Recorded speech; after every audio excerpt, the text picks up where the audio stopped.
আসসালামু আলাইকুম প্রিয় দর্শককে আমি উদ্দেশ্য করে বলছি যে ভারত ভালো না, ভারত ড্যাঁড়া। আমরা ড্যাঁড়ার থেকে কাপড় চোপড় ফুরি ফেলে এই করি সেই করি, আমরা হিন্দুদের জিনিস আমরা কেন নেব? তো এখন আমার প্রশ্ন হলো, এই যে উপদেষ্টা বাবু আছে না, কতগুলো ড্যাঁড়া বাবু, আমি বলি এদেরকে ড্যাঁড়া বাবু, যে কতগুলো উপদেষ্টা বাবু আছে পাকিস্তানি দালাল, পাকিস্তান হানাদি বাহিনীর, এদের জন্ম হলো পাকিস্তানি।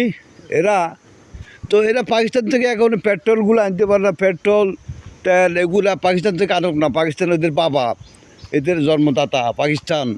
তা এখন আমার প্রশ্ন, এগুলো ভারত থেকে কেন মানে? আজ ভারত কেন বাংলাদেশের পাশে দাঁড়াবে? ভারত তো শত্রু।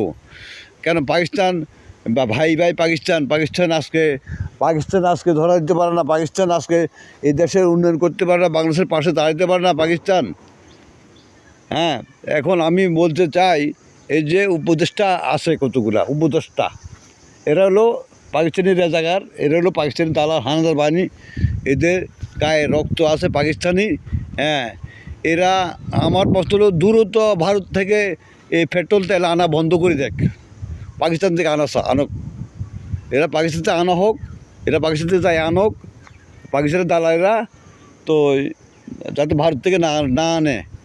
তো ভিডিওটা আমি দেশবাসী 18 কোটি জনগণ বলবো, ভিডিওটা বেশি শেয়ার করে দিবে। দেখেন, ভারত আমাদের পাশে, যে কোনো সময়, হ্যাঁ, যে কোনো মালামাল ভারত থেকে আমরা আনতে হয় বাংলাদেশে।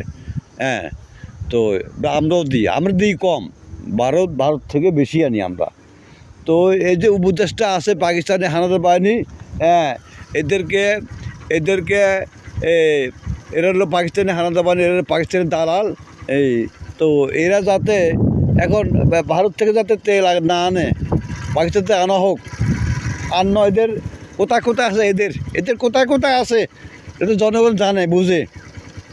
তো কতগুলা মহিলা ভিডিও ছাড়ে, তাদের কোথায় আছে, ওইখান থেকে তেলটা উঠাক না, ভারত থেকে না আনো। তো ধন্যবাদ, ভিডিওটা বেশি শেয়ার করে দিবেন। আসসালামু আলাইকুম।